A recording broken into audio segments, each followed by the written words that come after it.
Hello everyone, welcome to Avlokan IAS. Moving forward with our economics PYQ. Okay तो हम 2023 से start करेंगे and at last seeing all the years we will come to 2024. ठीक है, last में इसीलिए क्योंकि आपको एक रफ आइडिया हो जाएगा कि 2023 तक कैसा पैटर्न था और चेंज कहाँ हुआ. ओके और 2024 में अगर ऐसा आया तो हम 2025 में क्या एक्सपेक्ट कर सकते हैं. ऑल्दो सब इंटर रिलेटेड ही है. तो जैसे हमने पॉलिटी में पूरा देखा, पॉलिटी के PYQ ख़त्म किए, अब ऐसे हम इकोनॉमिक्स के भी स्टार्ट करेंगे. ओके तो पहला क्वेश्चन देखेंगे. Consider the investment in the following assets. Okay, how many of the above are considered as intangible investment. अब इंटेंजिबल क्या होता है? देखो, दो चीज़ें होती हैं, एक होती है टेंजिबल और एक होती है intangible.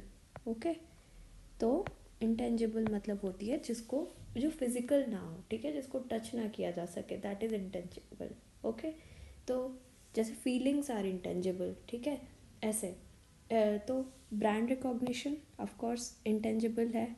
Inventory is a tangible asset. क्यों? इन्वेंट्री मतलब होता है list of goods that are available with the company for sale. ठीक है, गुड्स और प्रोडक्ट्स, तो ये गलत हो गया. इंटेलेक्चुअल प्रॉपर्टी, ये राइट्स हैं, of course they are intangible. Mailing list of client, that serves as word of promotion, right. तो इसमें हमारा सी आंसर होगा. ओनली 3. इजी क्वेश्चन है, बस आपको पता होना चाहिए व्हाट इज टेंजिबल और इंटेंजिबल. ठीक है, फेयरली एनालिटिकल क्वेश्चन है, not present in your static part. Okay, अच्छा क्वेश्चन था. Now next, with reference to non-fungible tokens, consider the following statement. They enable the digital representation of physical assets. Okay, true. Non-fungible क्या होता है? Anything that can be converted into a digital form can be a non-fungible. ठीक है, जैसे drawing, photo, video, जो music सुनते हैं, games होते हैं, ये सब क्या होते हैं? नॉन फंजिबल होते हैं. ठीक है, फिर तो हमारा फर्स्ट सही हो गया, ऑप्शन बी इसमें गलत हो जाएगा. They are unique cryptographic tokens exist on a blockchain, that is also true. ठीक है, तो सेकंड वाला भी है सही, तो ये गलत हो जाएगा. तो हमारे बी और सी दोनों कट हो गए. अब दे कैन बी ट्रेडेड और exchange at equivalency and therefore can be used as a medium of commercial transaction, that is wrong. क्यों? क्रिप्टो करेंसी के इंडिया में तो कोई लॉ नहीं है ना. वो क्रिप्टो करेंसी डिफरेंट है फंजिबल टोकन से और नॉन फंजिबल टोकन से. ठीक है, अब कमर्शियल ट्रांजैक्शन के लिए there must be elaborate rules जो इंडिया में नहीं है. अगर आपको इस सेंटेंस स्टैंड अलोन भी समझ नहीं पा रहे हो ना कि क्या होगा, just apply to your present conditions. ठीक है, एप्लीकेशन पार्ट करो, समझ में आ जाएगा. तो इसका आंसर होगा A, 1 and 2 only. Okay, now next question. Very interesting and fairly analytical question. ठीक है, ऐसे question are very much expected in economy. ठीक है, क्यों? क्योंकि they are based on your static knowledge but can be solve through your analytical part only. अगर आपकी understanding बहुत स्ट्रॉन्ग है तभी ऐसे क्वेश्चन आपके सॉल्व होने वाले हैं. ठीक है, तो देखेंगे कैसे करना है. Other things remaining unchanged. ठीक है, other things remaining unchanged. Market demand for good might increase, बढ़ेगी. ठीक है, price of it substitute increase. तो अगर सपोज आपके पास एक पार्ले जी का बिस्किट है और एक ब्रिटानिया का बिस्किट है. ठीक है, ब्रिटानिया का हो गया महंगा, तो इसकी डिमांड क्या हो जाएगी? डाउन चली जाएगी, इसकी बढ़ जाएगी, है ना. तो ये आ गया. Price of its complement increase.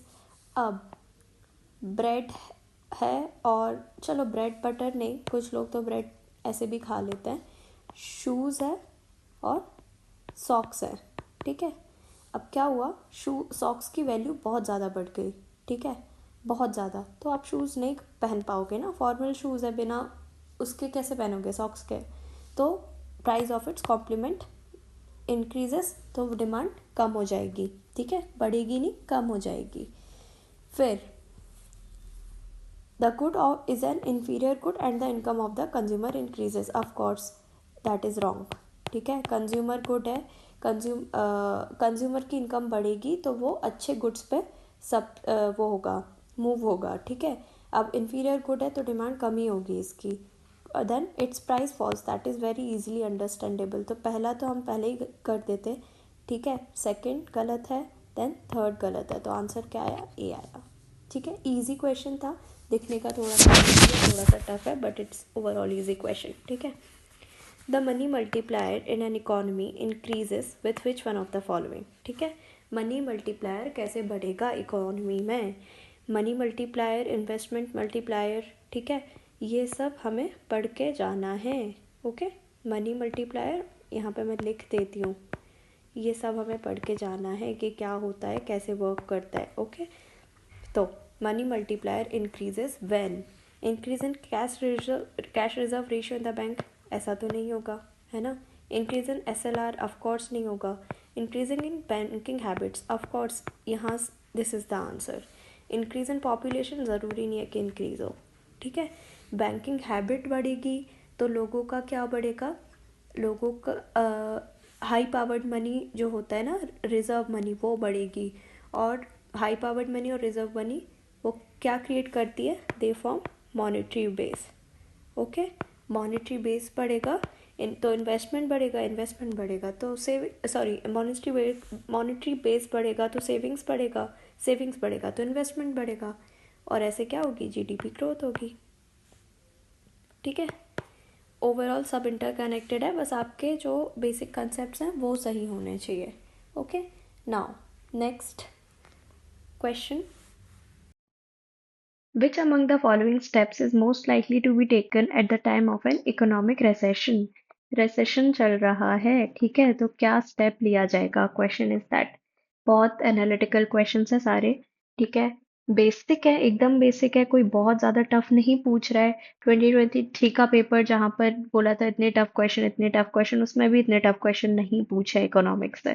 ठीक है, फेयरली डुएबल है, प्लीज बहुत अच्छे से करके जाओ तो अच्छा स्कोर कर पाओगे यहाँ पे। ओके, तो रिसेशन है तो क्या किया जाएगा, ठीक है। Cut in tax rate accompanied by increase in interest rate. अब अगर हम इंक्रीज इन इंटरेस्ट रेट कर देंगे तो लोग क्या करेंगे, बैंक में पैसा डाल देंगे, सेविंग्स करेंगे, राइट। सेविंग्स करेंगे तो रिसेशन कैसे कम होगा, बढ़ जाएगा। ठीक है, रिसेशन बढ़ाएंगे कैसे, मनी बूस्ट करके, मनी सप्लाई को बूस्ट करके। जब लोगों के हाथ में पैसा आएगा तभी तो जाके वो कुछ खरीद पाएंगे, राइट। खरीदेंगे तभी तो इकोनॉमी बूस्ट होगी। तो increase in expenditure on public project, that is true. Expenditure अब इनडायरेक्ट आप बूस्ट कर रहे हो मनी, है ना। अगर आपने इन्वेस्टमेंट मल्टीप्लायर के बारे में पढ़ा होगा तो you will be able to understand ये वाला point. Then increase in tax rate accompanied by reduction of interest rate. Tax बढ़ा दिया जाएगा तो फिर से मनी चली गई गवर्नमेंट के पास। Reduction of expenditure on public project, ये नहीं होगा। देखो अब एक और बात दिखाती हूँ, ये मिटाती हूँ पहले। ठीक है, जो आपका ऑप्शन बी है और ऑप्शन डी है, ठीक है, एक में इंक्रीज बताए, एक में रिडक्शन बताए।